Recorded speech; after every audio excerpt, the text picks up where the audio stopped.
Hi everyone, this is Katie Hamilton, Monday evening nutrition talk.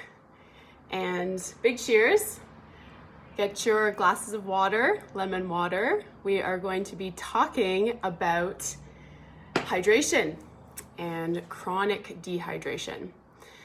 So if you join me live or if you come on in the future, I encourage you to leave questions below so that I can answer them at the end of this talk, or I will visit the following week to see if you have any questions from this talk, and I will answer them.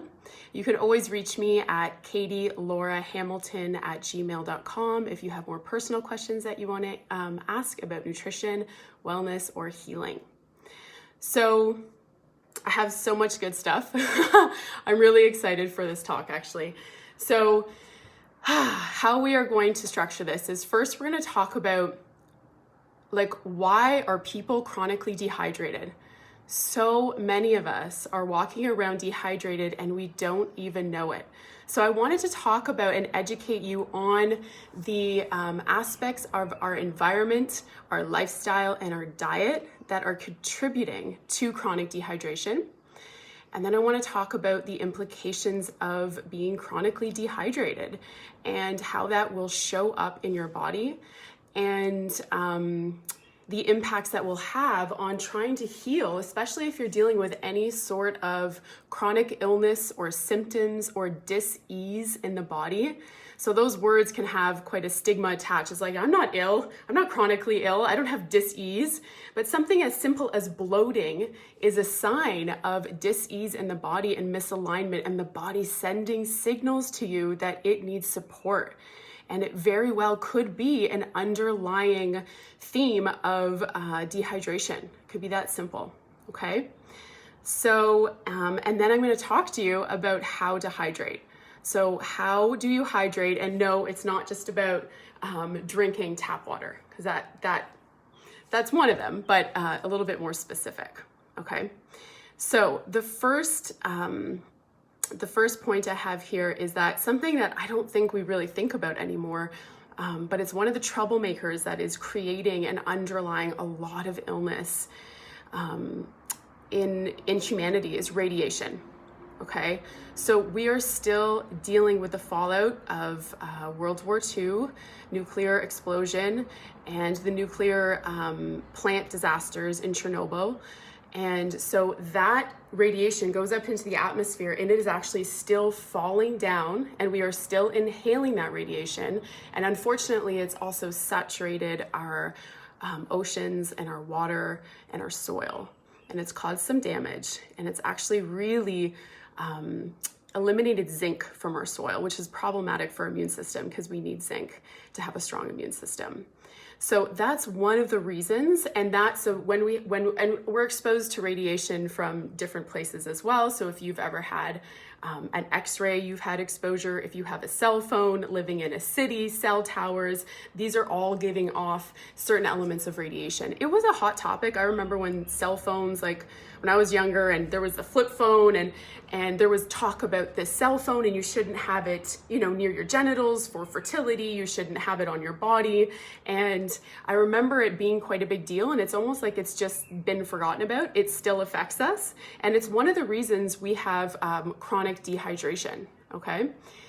The next one, which has also been forgotten about, still exists in our environment, is DDT.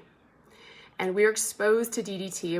I think it was just 50 years ago that it was banned as a really harmful, cancer-producing insecticide. People used to walk around and go from door to door, spray it on apples and say, look, it's actually a nutrient. You should be eating this. It's really good for you. And they would just go by parks and they would literally just spray this. And I think there's still some countries that have not banned DDT. That DDT did not go anywhere. It's still in the soil. It is still in our playgrounds, and it is still being recirculated, okay, through the atmosphere. Yeah, it's unfortunate. So that chemical is actually wreaking a lot of havoc in the body, and we'll learn even more why that's a problem. And then we have heavy metals. So heavy metals are in so many things. We're exposed to them. Mercury, I have a mouthful of mercury fillings. I remember when I was young, having mercury put in my teeth. We're also exposed to, if you ever had takeout food or if you use aluminum to cook with, lead paint that is in old homes, copper pipes, pesticides, herbicides, or fungicides, like whatever they're putting on our food to stop the bugs from eating it actually has heavy metals in it.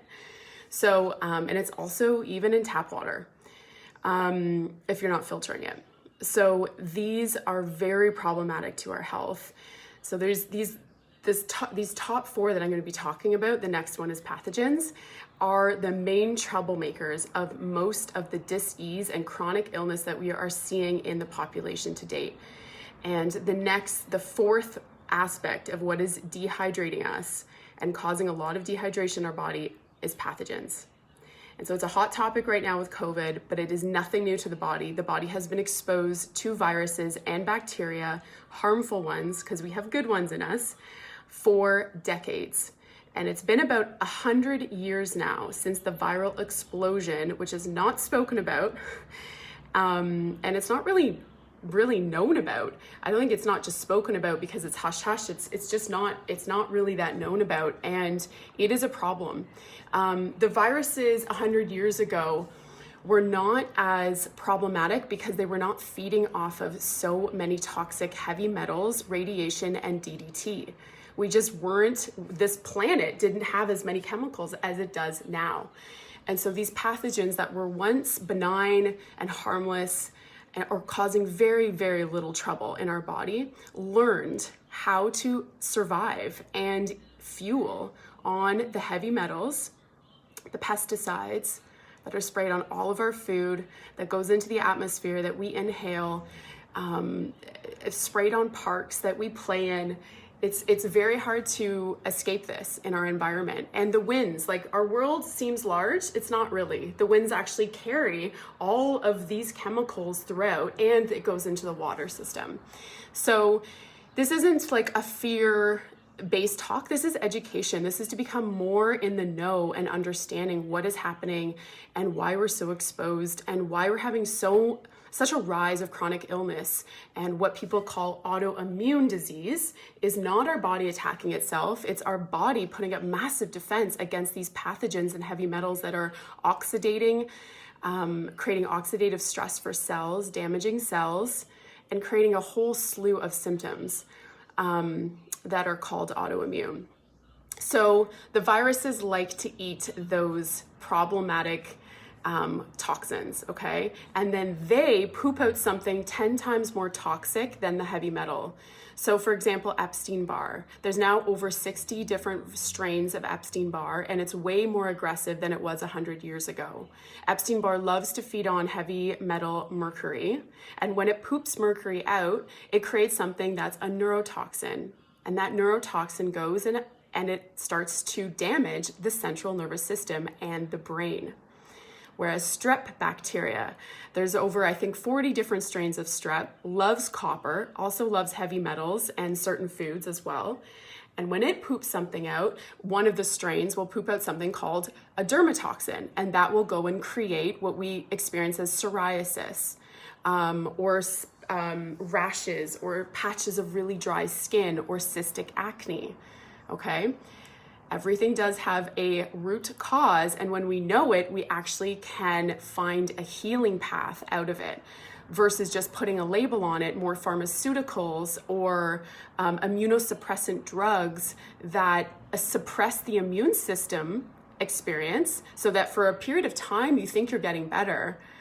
However, these bugs have learned how to even eat those immunosuppressants and drugs and pharmaceuticals we take, and then they get stronger. So long-term, this is not a solution, okay? The solution is gonna come from how we treat our body and how we fuel our body, and also how we hydrate, okay?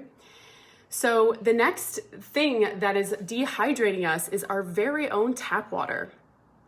Chlorinated water, even a little drop of chlorine, is extremely dehydrating.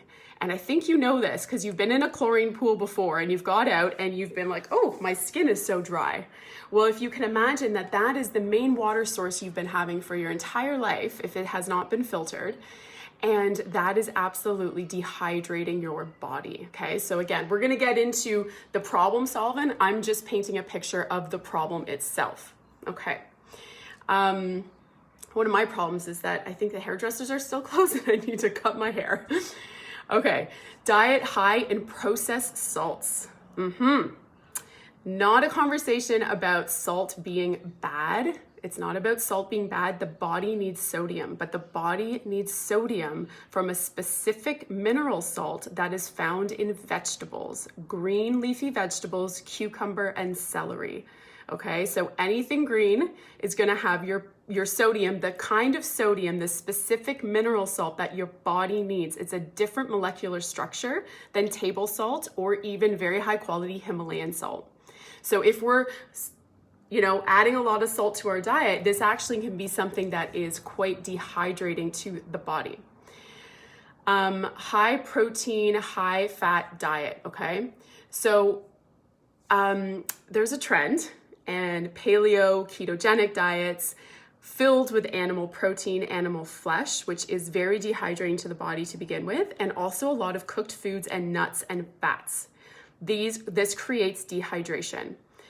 You would have to drink and eat so much raw fruit, but that's not allowed, to try to counterbalance what is happening in the bodies of people who are heavy into paleo or keto diet. I will do another talk on this so we can really understand what's happening in the body, and then you can have a better choice. You can make a better choice based on knowledge and information. But yes, so if you're eating a lot of animal fats or animal meat in general, you will be contributing to dehydrating the body. And this isn't a conversation about don't eat meat. This is just understanding what dehydrates the body, okay? Pop, sodas, and caffeinated drinks or coffee. All of those just suck the hydration out of your cell to try to deal with how dehydrating these drinks are. Cooked foods of any kind force the digestive system to suck hydration from other cells to try to dehydrate it. So if we're eating a diet high in cooked foods, we are dehydrating our system. The digestive system is, it requires some of the most amount of water, okay? And it is constantly needing hydration. Speaking of that, I'll have a sip. And so one of the ways you can overcome this that I do is that, so if I'm gonna have my nice cooked piece of collipore trout, then I'm gonna have that on a bed of fresh greens, which is actually gonna give me really quality hydration to help with the digestive power of that meal. So you can always add some raw food to a cooked meal and create a sort of 50-50 blend of cooked food to raw food. So for instance, I steamed some potatoes last night, and then I chopped a lot of like 1.5 heads of cilantro and added that to it. And so that was the raw piece to balance the cooked potatoes. Potatoes are absolutely incredible for us. So we're gonna need to eat cooked foods. It's not about don't eat cooked foods. And especially in the winter, we run into a situation where we just don't crave as much raw food. But it's still really important to be thinking about bringing in that raw food, fruits and vegetables, to balance in the cooked food. And that's gonna keep you hydrated. Okay, and the 10th, I love when you interact with me. Good to know, right? Little tips and hacks on how to stay healthy. I mean, that's one of my main purposes here, is to try to figure out how do we live a vibrant life and support this body. I've been on a quest and search for the last 20 years, and I'm sharing with you the best of my knowledge. So the 10th reason, and this was really fascinating when I found this out, is that dehydration, believe it or not, is actually passed down from generation to generation. And no, it's not through your genes, it's through your cells. Okay, so you can actually come into this world dehydrated because of the decisions that your grandparents made, and because of the level of hydration or lack of that they were experiencing, okay? So, what are the consequences of chronic dehydration? This is really important to know, because one thing in my practice is that, you know, when I say like, okay, drink enough water and how much water are you drinking? Like when I'm looking at someone's food journal, I'm not just looking at how much water, I'm looking at the quality of the water, and I'm also looking at how much raw food one eats. And I have to say, over the last 12 years of looking at food journals, there is a severe lack of raw food going into humans' diets. And I get it. It's a wild, wild west out there with information. It's so confusing. And a lot of the good tasting foods are just covered in salt and cooked and generally very dehydrating to the body, okay? And we've been actually swayed against eating the very foods that are hydrating and healing to the body, okay? So we're up against a lot in this world, and even the information that is really leading people astray. And when I start coaching them and they start following the food plan that I support them with, it is unbelievable. I'm always amazed at what happens even within the first week. The symptoms that start to heal and go away, and the level of vitality that people start to feel, that they're like, I didn't know I could feel this good. I just thought that how I felt was normal. That's often said. So the consequences of dehydration, there's a lot. I'm going to cover a few. And it's not something to take lightly. It's actually at the root of all disease. If we're dealing with any symptom or disease in the body, we are absolutely dealing with some level of dehydration, and it probably has been chronic. Chronic means it's not acute. It's not just like this day. It's not today you're just dehydrated, or this week. It's been going on for weeks, months, and years, maybe your entire life, and you don't even realize it. So the first consequence is thick, toxic blood. And, you know, I don't hear many people talk about this either. Thick, toxic blood, it's a thing, and it happens. And what happens when our blood becomes thick because we are dehydrated? Think about a river with not enough water running through it, the buildup of sediment, the buildup of toxins, all those toxins that I just mentioned at the beginning of the talk. They no longer can effectively be detoxified from your body. And in fact, what happens is your liver is the place that is purifying your blood. And when the liver becomes unwell because of thick toxic blood, that's one of the results, is that it sends blood. The next place it sends blood is to your heart. And your heart is now trying to think of a straw and think of trying to sip a really thick smoothie up through the straw. Doesn't it take a lot of effort? Yes, it does. It takes a lot of effort. Well, that's what happens when the liver is actually pumping up, or the heart is trying to suck up thick toxic blood from your liver because of this dehydration. Now what happens? We set the heart up for disease. We set the heart up for heart attacks. We set the heart up for high blood pressure. We also experience high cholesterol. Okay. And so over time, that heart has to pump harder and harder and harder to try to get that blood up. And what's fascinating is that you can have someone who is really healthy looking, that exercises every day, and can still have thick, toxic blood. And that is the person, when you hear of someone, and I remember this in my life being like, how is this possible? Someone who's so healthy looking and takes care of their body through so much exercise, but didn't realize they're chronically dehydrated, have not been eating enough raw fruits and vegetables, and they drop dead of a heart attack playing a tennis match. Over a period of time, the heart just wears out. And this can be one of the causes that contributes to really sudden stroke or heart attack or death from these things because of thick toxic blood. That's how serious and important staying hydrated is. The other thing, that when we have thick blood, it actually increases the amount of pathogens in our body. Why? Because we're not able to detoxify as effectively, right? The liver, think about a river. The river doesn't have enough water moving through it, purifying it, flushing it out. And so toxins actually just recirculate. And guess what pathogens live on? The toxins. So now the pathogens love living in thick toxic blood because that's where it gets its fuel from. The other challenge is that when you have thick toxic blood, your oxygen levels go down. And when your oxygen levels go down, that's the way pathogens like to live, is without a lot of oxygen in the dark, out of the light, and eating these toxins that are in the body, okay?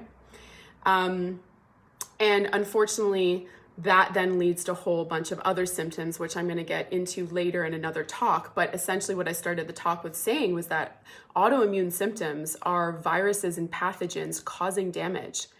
They are at the root of rheumatoid arthritis, MS, fibromyalgia, brain fog, chronic fatigue. They are causing so many symptoms in the body that are going misdiagnosed. They're labeled, but no one's getting the explanation of the why. And they're either told your body is turned against you, which is so depressing to hear from a doctor, or they're told try this drug, or they're told like deal with it and eat more eggs and protein. All of these things are misleading people right off the path of healing. And it's so unfortunate. I have had so many clients come to me totally trust broken. They've gone to health professional after health professional, doctor after doctor, misled, no answers, not feeling better. And by the time they come to me, they're just exhausted.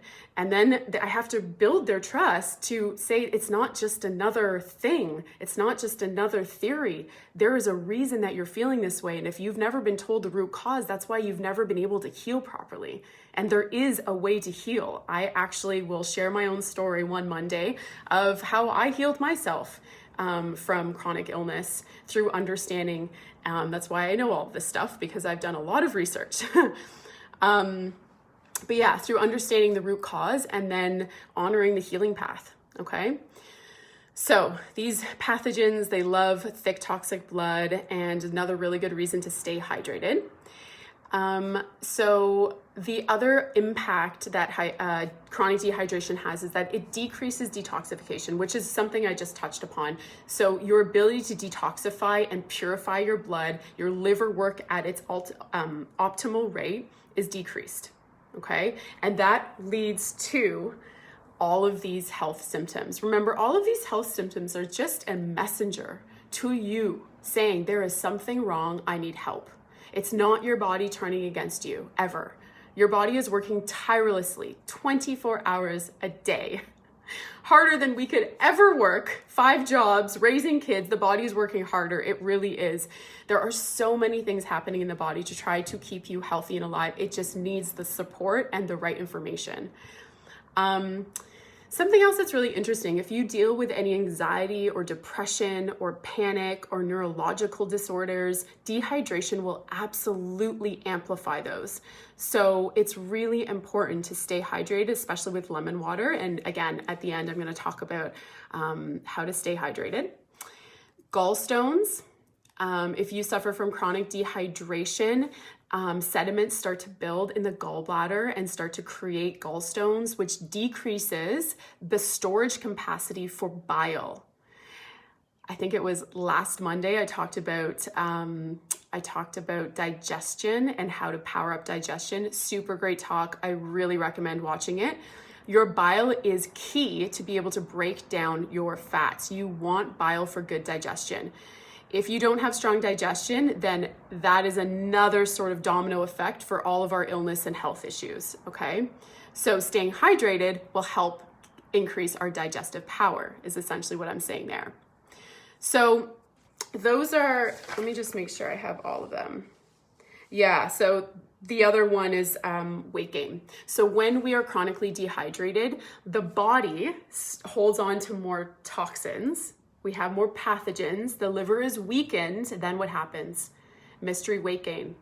I'm exercising, I'm eating healthy, and I keep putting weight on. Oh, I'm going through menopause, that's just normal. No, it's not. It's not. It's another sign that something is not working in the body and we need to heal it at the root, okay? You do not, it is not synonymous. Menopause is not synonymous with weight gain, okay? It's just not true. And that this is also why someone who exercises a lot can keep putting weight on. Meanwhile, someone who doesn't exercise but has a really strong liver and is perfectly hydrated, doesn't exercise a lot, doesn't put weight on. And what we're dealing with is accumulation of different sort of breakdowns in the system. Digestive power weakens, liver weakens, blood starts to be toxic and thick, and then the body starts to become too toxic. Well, where does it store toxins? Again, your body's trying to keep you alive. It moves the toxins away from vital organs and it stores it in fat tissue. Your fat tissue is storing your toxins. So doing a nutrition cleanse or reset, which I am going to be offering soon to Embody, because it is a huge way to kickstart so much of what I'm talking about, is following this specific whole food nutrition plan, or nutrition reset, I like to call it. And really it is about finding sustainable ways to support your body to become super, super healthy. And weight gain is one of the byproducts of going on this nutrition cleanse, because your body starts to, all the systems that start to purify and detoxify your body start to become healthier. And then what happens? The body can move through those yesterday's toxins that's stored in your fat, and the weight starts to fall off. It is not about your metabolism. It is not about calories in, calories out. Weight gain, especially around the midsection, and the weight gain that is so stubborn, you cannot starve yourself to lose this weight because the toxins are still in you. In fact, starving yourself will weaken your detoxification systems, right? So it's not about eating less and working out more. That actually can stress the body too much. It's about the balance and understanding the right amount of nutrients, the right food that you need to eat, the right amount of exercise, and getting that balance in harmony, okay? So now that we understand the impact, let's talk about how to overcome chronic dehydration. So I definitely realized I was chronically dehydrated. I realized that I totally, even my own industry just led me astray. Eat more meat, eat more eggs, cut out fruit, it's too high in sugar. Listen to my first talk 2 weeks ago on critical clean carbohydrates. Sugar is not a bad word, especially when we're talking about fruit sugar, okay? Processed sugar is a different entity. I'm talking about fruit sugar. So your body runs on glucose. It needs fruit. Fruit is gold. That glucose is bound to hydration, to water molecules, that then delivers the minerals, the vitamins, the phytonutrients, the antibacterials, the antivirals into the cell, okay? Water from fruit is the most structured, potent, living, alive water that you can put in your body. There's no streams on this planet, they're not somewhat contaminated, right? There's no amount of we can't go to a stream to drink living structured water that has been purified naturally by the movement of it through a stream. And so we drink tap water, or we have access to raw fruits and vegetables, right? And so our fruit is one of the main sources of hydrating the body. When I started to increase my fruit from a piece or two a day to